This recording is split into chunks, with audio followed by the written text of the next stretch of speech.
வருஷம் April May ஆனாலே எல்லாருக்கும் இருக்கிற ஒரே பயம் இந்த கொளுத்துற வெயில் தான்.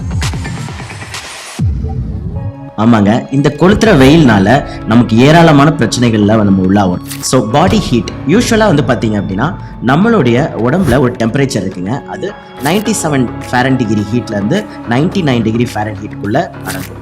ஸோ இது எப்போல்லாம் இந்த 99 டிகிரி மேலே போகுதோ அப்போ நம்மளுக்கு ஹீட்டான இஷ்யூஸ்லாம் வரும். இது குறிப்பாக இந்த சம்மர் டைமில் ஹீட்னால ரேஷஸ் வரலாம், பிம்பிள்ஸ் வரும், அண்ட் அசிடிட்டி, அல்சரு, ஸ்கின் எல்லாம் எரியிற மாதிரி, ஸ்வெட்டிங், மயக்கம், தூக்கமின்மை, இப்படி பல பிரச்சனைகள் இருக்குங்க.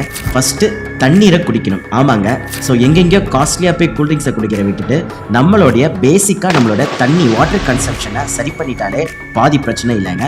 ஸோ ஒரு அடல்ட்டானவங்க இந்த சம்மரில் 3லேருந்து 4 லிட்டர் தண்ணியாவது குடிக்கிற மாதிரி பார்த்துக்கலாம். கிட்ஸாக இருந்தாங்கன்னா 1.5 லிட்டர்லேருந்து 2.5 லிட்டர் தண்ணியாவது குடிக்கிற மாதிரி பார்த்துக்கோங்க. இதில் ஒரு டிப் என்னன்னா, தயவு செஞ்சு நம்ம பிளாஸ்டிக் பாட்டிலை யூஸ் பண்ண வேண்டாம். பிகாஸ் அதில் இருக்கிற மைக்ரோ பிளாஸ்டிக்கே ஒரு டாக்ஸிக்கான சப்ஸ்டன்ஸ் தான். ஸோ முடிஞ்ச அளவுக்கு மெட்டல் பாட்டிலு, இல்லை வீட்டில்னா கிளாஸ் பாட்டிலு, இல்லை ஸ்டீலு, டம்ளரு, அது மாதிரி நீங்கள் யூஸ் பண்ணிக்கலாம். அண்ட் ஸ்பெஷலாக நீங்கள் பக்கத்தில் இருக்க விவசாயிங்க கிட்ட இந்த மண்பானையை வாங்கி வச்சுட்டா கூட எளிய முறையில் உங்களுக்கு அந்த ஐஸ் வாட்டர் மாதிரியான, அதுவும் எந்த ஒரு உடம்புக்கு பிரச்சனை இல்லாத வாட்டரை நம்ம குடிக்க முடியும். ஸோ 3லேருந்து 4 லிட்டர் வாட்டர் நீங்கள் குடிக்கிற மாதிரி பார்த்துக்கோங்க.